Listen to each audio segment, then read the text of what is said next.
So first, let's talk about why ACI. The whole point of our network is for serving applications. When we have users on computers, they don't really worry about the underlying infrastructure. They don't care about addresses, they don't care about VLANs. When our application folks are designing applications, that can slow them down. They don't have to be worried and constrained of what the underlying infrastructure is going to do with their application requirements. So our application developers need to focus on what they do best, and that's designing the applications. So we need to really take this and flip it around. Where traditionally our application developers used to be limited by only constrained by the network. Now we want the network to be releasing of those constraints and allow the network to define how it should behave based on application requirements. We know our applications are built of multiple tiers, web tiers, database tiers, backend tiers, and they have relationships. That's Robert Burns, a technical leader in the ACI solution support team with 16 years professional experience specializing in data center products and technologies. As a technical leader, Robert is responsible for assisting with customer support issues, mentoring new team members, improving the Cisco customer support experience, and contributing to Cisco certification tracks. In this episode of the Cisco Learning Network Podcast, Robert will be walking us through an introduction to Application Centric Infrastructure, which will include an explanation of various terminology associated with this technology and how this new method is different from and more efficient than traditional networking. And to see a full demonstration of this technology in action and how to get started, please check out the Cisco ACI training videos page on www.ciscolearningnetwork.com. Hi, my name is Robert Burns. I'm a technical leader with Cisco Technical Services. Today we're going to talk about ACI Jumpstart Training. The Jumpstart Training program is designed to help give you more familiarity with a lot of the new concepts and technologies that you're going to see with ACI. Some of the overview objectives for this course is we're going to talk about traditional networking, and we're also going to talk about some of the new concepts and phrases that we now throw around with ACI. We're also going to take you through the APIC user interface. The APIC is managed by a controller, which has a wonderfully designed UI, and we're going to teach you how to find many of the policies that you're going to be deploying on your first few days of deploying ACI. We're going to talk about how to effectively deploy your applications, how to go from your traditional networking into this new ACI fabric, and how to migrate and get yourself from application legacy to now ACI deployed applications. So let's talk first about some of the ACI overview. In part of this lesson here, we're going to talk about first the new terminology. There's a lot of new terms that have been thrown around with ACI, many of which have come from traditional terms, but we have a slightly different meaning with ACI. So we're going to make sure we have a clear understanding of how these new terms apply to ACI. Secondly, we're going to talk about the relationship between the various ACI policies. ACI implements a policy framework, so we can define many policies that allows us to reuse them over and over. It makes your job a little bit busy on the first couple days, but it's going to make your policy reuse much higher. So your day 2 and day 3 of operations becomes much easier to manage. Lastly, we're going to take you through some migration suggested paths. So how do I go from my traditional networking, where I've got my 3-tier networking in my data center, how do I get from there to over where ACI is? So we're going to talk about a couple of options that you can deploy to manage both of your infrastructures and then migrate along to ACI. So first, let's talk about why ACI. So first, the whole point of our network is for serving applications. When we have users on computers, they don't really worry about the underlying infrastructure. They don't care about addresses, they don't care about VLANs. When our application folks are designing applications, that can slow them down. They don't have to be worried and constrained of what the underlying infrastructure is going to do with their application requirements. So our application developers need to focus on what they do best, and that's designing the applications.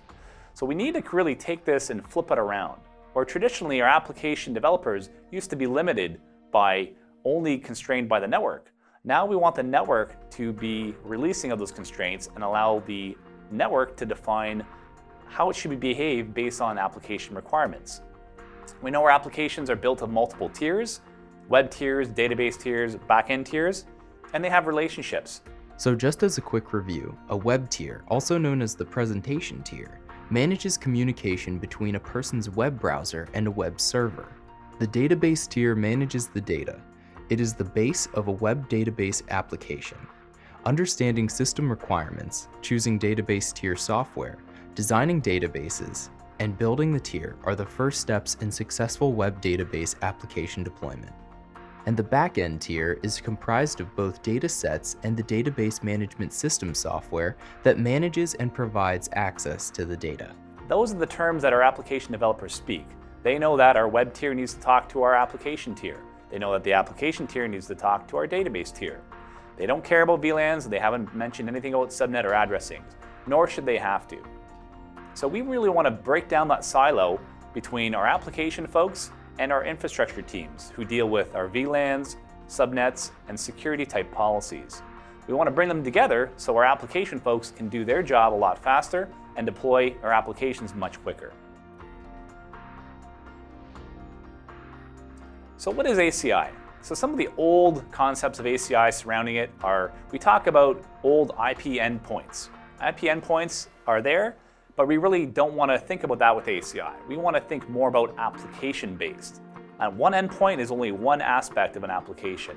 We really want to look at the fabric as an entire fabric of applications. Secondly, we don't want to have to manually configure every single leaf port or every single port in our infrastructure. With ACI, we're going to be scaling to millions of endpoints, so we really don't have time or the resources to be able to manage these on a single endpoint by endpoint basis. We need the software to help define policies that can be applied to multiple ports. The next part we talk about is a declarative versus promise theory. We don't want to have to tell every single port how to behave explicitly. We want to use a promise theory to describe how we want the application to behave and then let that be translated by the fabric to the hardware. So an example we can use is when we get into a taxi. We get into a taxi and we tell the driver where we'd like to go.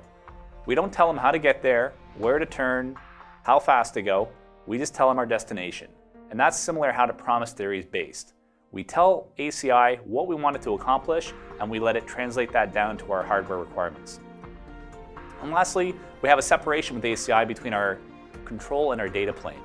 We have a set of controllers that manage our infrastructure, and we have our data plane, which is a very fast cut-through switching non-block overlay, which we'll talk a bit more about as we go through here. So where do we have to start with? Well, as you know, with ACI, we had to start with new hardware, and this is where we introduced the Nexus 9000 series of switches. Rob moves next to a slide titled ACI Starts with a Better Switch, Nexus 9000. The slide goes on to say that the Cisco Nexus 9000 platform has two modes of operation. In the first mode, Nexus 9000 utilizes an enhanced version of the NXOS operating system to provide a traditional networking model with advanced automation and programmability capabilities. In the second mode, the ACI mode, the Nexus 9000 provides an application-centric representation of the network as a whole, utilizing advanced features and profile-based deployments to abstract the complexity of the underlying network while improving application visibility and greater business agility through DevOps methodologies. The Nexus 9000 was a very new type of approach, where Cisco didn't design every single ASIC for this switch. We actually leverage off-the-shelf Broadcom ASICs, where we just need simple layer 2 forwarding. Where we need the application policy magic is where we introduced our own Cisco innovations. So together, using those two types of approach, of a merchant plus approach, we allow us to deliver a very cost-effective switch with a very high value add of additional functionality. So the Nexus 9000 can operate in two unique software modes. It can operate in a standard standalone mode, which is like a simple Nexus 9000 or a Nexus 7000 would operate, simple layer 2, layer 3 switch, or we can add a different piece of software to it, which is the ACI software, and then we operate in an ACI mode. When we're in ACI mode, we connect leafs to our spine switches, and these are managed by our application controller. Leafs only talk to our spine switches. Leafs do not talk to leafs, spines do not talk to spines. All of which is managed by our controller, which is going to manage this as one giant fabric. So what are applications? Well, we may think of an application as being a virtual machine or a physical endpoint, and that's not the case. Our applications are much more than that today. Back 20 years ago, sure, you may have had an application as one server. Today, they're made of multiple tier application servers. We have web tiers, we have application tiers, and database tiers. But that's not it. There's also relationships in between these various tiers. We have our external people who come in from our unsecured networks, have to go through some type of filtering or load balancing, then they get into our front-end web tiers. We also have to then control what access our web tier has into our application tiers. What we don't want to happen is we do not want our external users, we don't want these guys talking all the way to our database server. We don't want them talking to our application servers. So with ACI, what we're going to do is define an entire application and all the relationships between all the various endpoints. The ACI fabric is going to translate these requirements down into our fabric, which is a non-blocking penalty overlay. So we have no penalties with hit. Very fast forwarding in the Nexus 9000 series. All of our forwarding is programmed and done in hardware, so we're not based on a software approach. It's a software plus hardware approach, which is very fast. Once these requirements are translated down to the hardware, using our promise theory, we've described our application, we've told ACI how we want this application to behave, who it's going to talk to, and then we let the fabric deploy those policies in hardware. That lets me bring on things like firewalls, load balancers, various other devices, layer 4 through 7.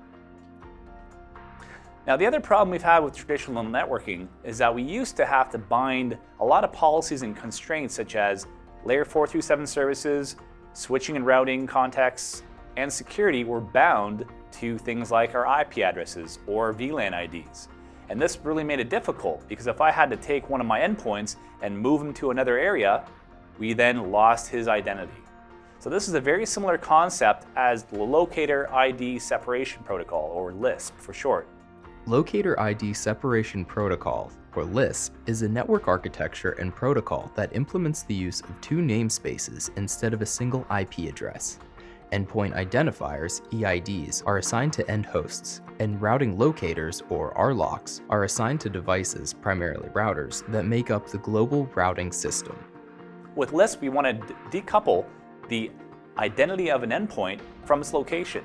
I want to be able to apply policy regardless of where that endpoint lives.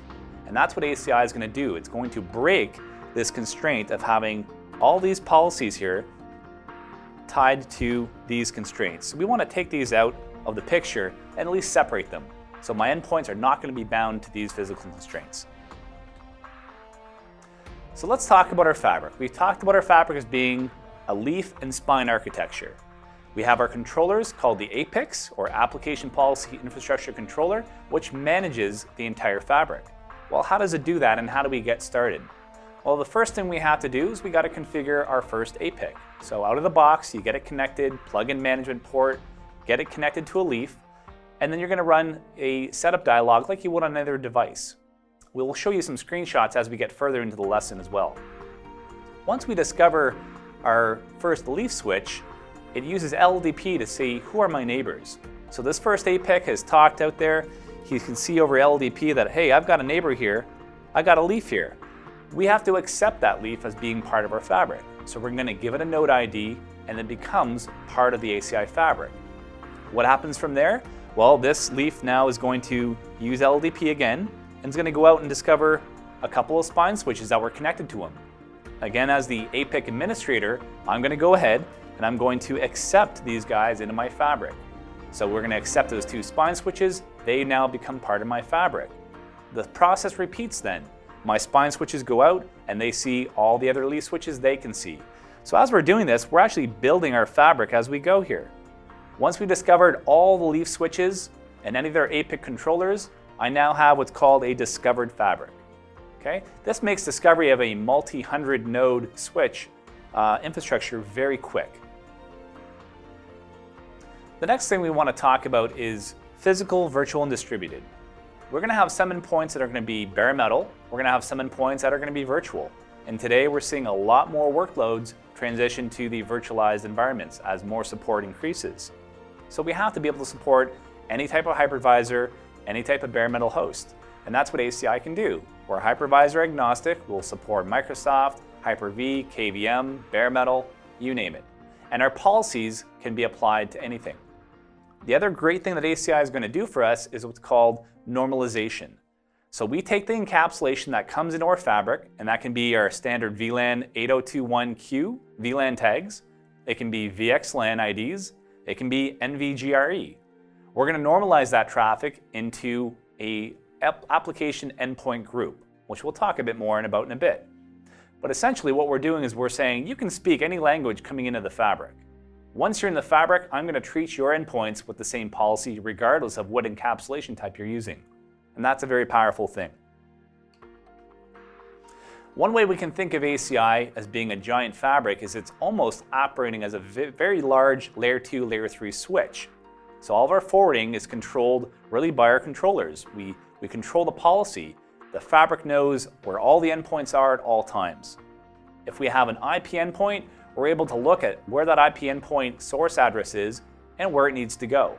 We can then encapsulate that into our overlay, which is VXLAN, and transport that to any other endpoint destination inside of our fabric. If it's a simple MAC address or layer 2, we can do simple layer 2 bridging like we would in a traditional bridging network. Rob moves next to a slide titled Application Statelessness, which explains that this term is referring to the stateless filtering between endpoint groups that may be able to eliminate the need for some firewalls within the data center. Contracts define what an endpoint group exposes to other app tiers and how. In other words, any communication not explicitly allowed is denied. What this gives us is something called application statelessness, where I've now decoupled my infrastructure from my security policies and infrastructure IDs, VLAN tags.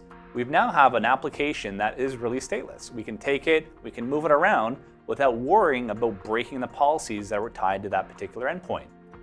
So we have a new concept of ACI. This will be the first one of many that we talk about, which is an application profile. So our application profile is going to define a bunch of things for us. It's going to define something called an endpoint group. And you can see this one happens to have 3 here. My endpoint group is going to be a set of rules that applies uniquely across all those endpoints. So I may have a server farm of web servers that all need to have the same rules applied.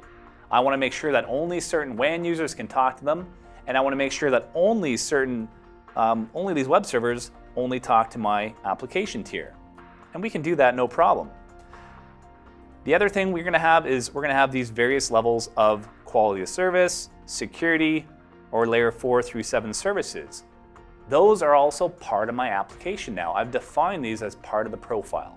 So this relationship now has been defined. We can then deploy that anywhere in our fabric. Anytime I have endpoints that need to belong to one of my tiers, I can go ahead and drop them into the endpoint group they belong to, and that policy gets applied to those endpoints. So in a quick summary, we've learned that ACI allows our application developers to really do what they do well, and that's focus on application development without having to worry about VLAN IDs or IP addressing. We don't want them to be constrained by any network infrastructure. The second thing is we learned that ACI has decoupled a lot of these constructs. Security, VLAN tag, encapsulation types have all been decoupled from the infrastructure. We can speak multiple languages, multiple encapsulation types, and still treat policy the same across all of them. And last but not least, with our ever-growing virtual world here, we have to treat our physical endpoints the same way we treat our virtual endpoints. Okay? They can be virtual machines, they can be bare metal, it shouldn't matter. We have to ensure that our security, our layer 4 through 7, any type of quality of service is applied blankly across any type of endpoint that we throw at it. Thank you very much for watching. So this relationship now has been defined. We can then deploy that anywhere in our fabric. Anytime I have endpoints that need to belong to one of my tiers, I can go ahead and drop them into the endpoint group they belong to, and that policy gets applied to those endpoints. So in a quick summary, we've learned that ACI allows our application developers to really do what they do well, and that's focus on application development without having to worry about VLAN IDs or IP addressing. We don't want them to be constrained by any network infrastructure. The second thing is we learned that ACI has decoupled a lot of these constructs. Security, VLAN tag, encapsulation types have all been decoupled from the infrastructure. We can speak multiple languages, multiple encapsulation types, and still treat policy the same across all of them. And last but not least, With our ever-growing virtual world here, we have to treat our physical endpoints the same way we treat our virtual endpoints. Okay? They can be virtual machines, they can be bare metal, it shouldn't matter. We have to ensure that our security, our layer 4 through 7, any type of quality of service is applied blankly across any type of endpoint that we throw at it. To see the entirety of Robert Burns' Introduction to Cisco ACI, including an in-depth demonstration, be sure to visit the Cisco Learning Network at www.ciscolearningnetwork.com. You can also visit the link in the description, which will take you to more training videos hosted by the Cisco Learning Network that lay your foundation for ACI training. The Cisco Learning Network contains all kinds of resources to help you get started on your networking career, including additional training videos and study groups that allow you to connect with others trying to get started in their careers. Please subscribe to the Cisco Learning Network podcast and be sure to leave us a review on iTunes if you found this helpful. Thanks for listening.